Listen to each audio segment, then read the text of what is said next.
Coloque o forno na temperatura máxima, porque essa foi a condição do Brasil na última semana, um calor infernal. Aí tente misturar bolsonarismo com lava-jatismo. O resultado será uma massa disforme.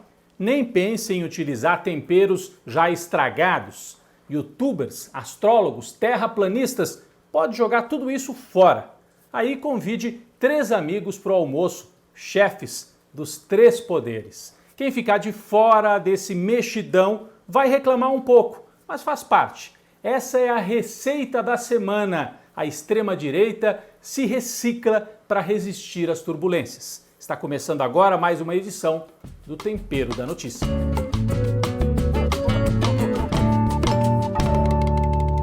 Com esta semana, o Brasil viveu uma das maiores ondas de calor da história. A temperatura ferveu, especialmente no centro-oeste. Temperatura recorde em Cuiabá, capital de Mato Grosso. Também Mato Grosso do Sul, Tocantins, Goiás, Distrito Federal. O calor chegou até Minas Gerais, interior de São Paulo. Na cidade de Lins, no interior paulista, quase 44 graus. É o recorde histórico para o estado de São Paulo. O recorde anterior era de 1933. Bom, ferveu a temperatura, ferveu também a cabeça dos bolsonaristas raiz. Malafaia choramingou, o Caio Coppola reclamou na CNN, o Olavo fez o que sempre faz, xingou muito, e a Sarah Winter chorou e chorou. Tem horas que eu só queria gritar e gritar e gritar e gritar pra alguém me ajudar. Mas não existe esse alguém. Tem que resolver os meus problemas. E não tem Bolsonaro pra ajudar. Não tem Damares pra ajudar. Sabe? Esse choro é porque os bolsonaristas que estiveram com o presidente na campanha e no começo do governo não gostaram, primeiro, da indicação do novo ministro do Supremo, Caio Nunes, que seria mais ligado ao Centrão. E depois não gostaram também dos abraços que Bolsonaro andou dando na turma do Congresso, o Maia e o Alcolumbre, e no Toffoli do Supremo Tribunal Federal. Esta semana também Bolsonaro fez 2 anúncios curiosos. Ele disse, primeiro, a corrupção acabou no Brasil. E depois, eu, Bolsonaro, acabei com a Lava Jato. Vamos ouvir? É um orgulho, é uma satisfação que eu tenho dizer a essa imprensa maravilhosa nossa que eu não quero acabar com a Lava Jato. Eu acabei com a Lava Jato. Porque não tem mais corrupção no governo. Essa ideia de que a corrupção acabou é uma mentira retumbante, né? Se a gente for lembrar os vários casos envolvendo a família Bolsonaro, as rachadinhas no Rio de Janeiro, o assassinato de Adriano Nóbrega na Bahia, um miliciano ligado ao Queiroz, que por sua vez é ligado à família Bolsonaro, a CPI das fake news, a SECOM do governo federal, as verbas que vão aí para os youtubers, tudo isso mostra que não acabou a corrupção coisa nenhuma. Agora o mais curioso é o Bolsonaro dizer que acabou com a Lava Jato, e aí muita gente relembrou nas redes sociais as afirmações dos procuradores lá de Curitiba, um deles, Carlos Fernando, que era o veterano ali dos procuradores, dizendo, nós da Lava Jato apoiamos o Bolsonaro na eleição, porque o Haddad e o PT queriam acabar com a operação.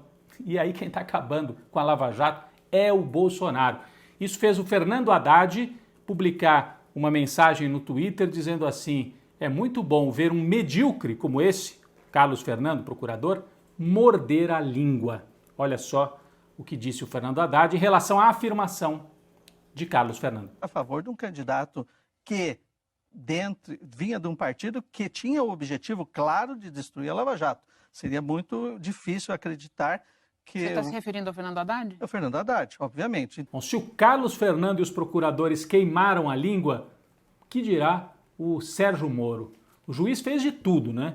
Mandou fazer condução coercitiva do Lula, grampeou advogado, fez grampo ilegal da presidenta Dilma e depois prendeu o Lula para favorecer o Bolsonaro na eleição. Ganhou o cargo de ministro, foi chutado pelo Bolsonaro e agora vejam só, a mulher do Moro está anunciando que eles vão embora do Brasil porque estão com medo do bolsonarismo. O Sérgio Moro publicou até esta semana no Twitter uma mensagem chamando indiretamente o Bolsonaro de criatura do pântano. Olha só a que ponto chegou a briga entre esses dois. Moro, Luiz Inácio bem que te avisou lá naquela audiência em Curitiba, hein? Deixa eu lhe falar uma coisa, doutor. Eu espero que essa nação nunca abdique de acreditar na justiça. Agora eu queria lhe avisar uma coisa. Esses mesmos que me atacam hoje, se tiverem sinais de que eu serei absolvido, prepare-se, porque os ataques ao senhor vai ser muito mais forte do que eles fazem até ministro da Suprema Corte, que não pensa como pensa a imprensa brasileira hoje. Bom, Sérgio Moro ficou muito incomodado também com a indicação do novo ministro do Supremo, Caio Nunes. Ele, Moro, esperava ganhar uma dessas vagas no Supremo, mas brigou com o Bolsonaro. E o Caio Nunes, quem é? Bom, saíram algumas matérias aí já na internet, na imprensa. O Caio Nunes não é um terraplanista, não é um extremista de direita, mas no judiciário costuma decidir a favor dos conservadores, inclusive em favor dos grandes proprietários de terra, dos agrotóxicos, como a gente pode ver aí em algumas reportagens. De qualquer maneira, isso mostra o giro do Bolsonaro ao escolher um personagem desse, o giro em direção ao Centrão. Caio Nunes, uma indicação do Centrão para o Supremo Tribunal Federal. E o símbolo maior desse giro foi a fotografia do Bolsonaro ao lado de Rodrigo Maia, Davi Alcolumbre e Toffoli, os três assim com a barriga um pouco saliente, no almoço, em trajes informais, para mostrar essa parceria. O Bolsonaro, que foi eleito falando em nova política, se abraçou e se lambuzou com a velha política. Ele vai viver dias turbulentos, porque o auxílio emergencial caiu pela metade e vai precisar muito desse Centrão para sobreviver.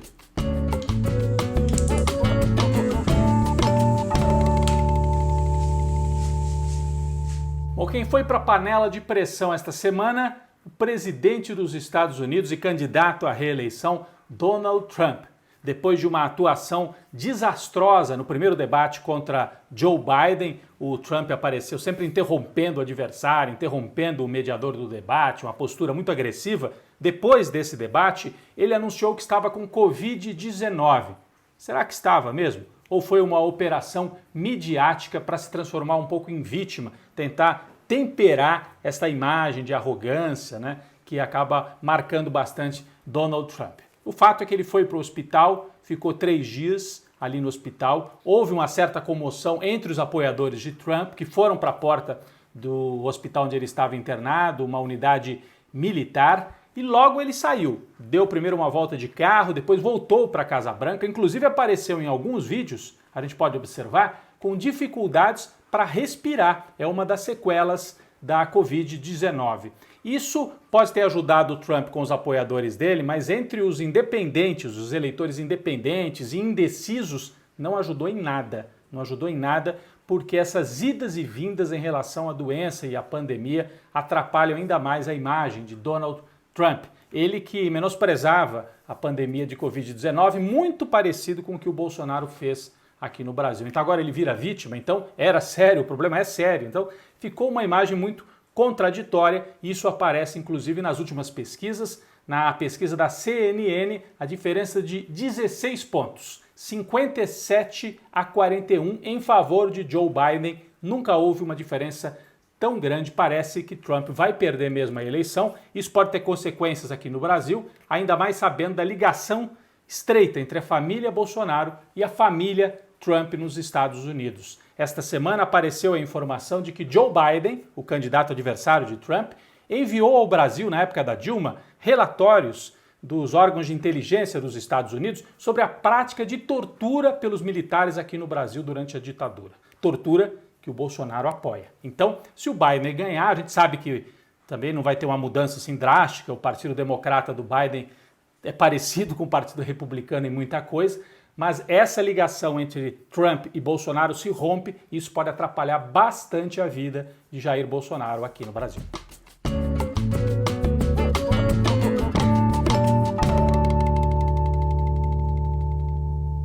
Bom, na sobremesa essa semana, nós vamos ficar no campo da literatura.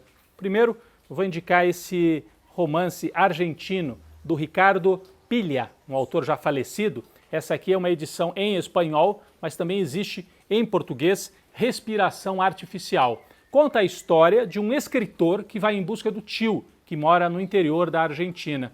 E aí ele descobre que esse tio é obcecado por dois personagens. Primeiro, um líder, uma espécie de um caudilho lá do interior da Argentina, e também um outro personagem do século XIX, Henrique Osório, que teve um papel importante nos primeiros anos, logo depois da independência da Argentina. Esses três tempos vão se misturando no romance e às vezes a gente nem sabe direito de quem que o Ricardo Pilha está falando. É uma forma de narrar muito engenhosa. O Ricardo Pilha, além de romancista, era professor de História na Universidade de La Plata, na província de Buenos Aires. Então também tem muito aqui da história da Argentina. É considerado um dos principais romances da literatura do nosso país vizinho. Gostei muito. Fica aqui a indicação do Ricardo Pilha, já falecido, Respiração Artificial. E para não dizer que não falei de Espinhos, um livro brasileiro, Combate nas Trevas, de Jacob Gorender, um escritor marxista. Aqui não é romance, né? É um ensaio sobre a luta armada no Brasil. As organizações de esquerda que lutaram de armas na mão contra a ditadura militar.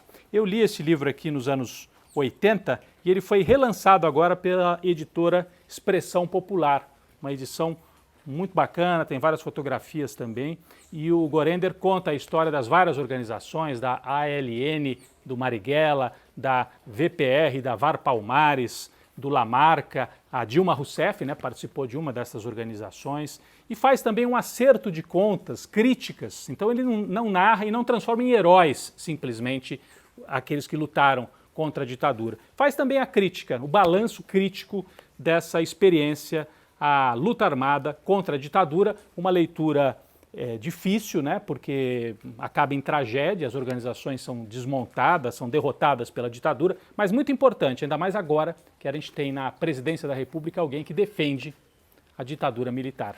Fica como sobremesa para as próximas semanas.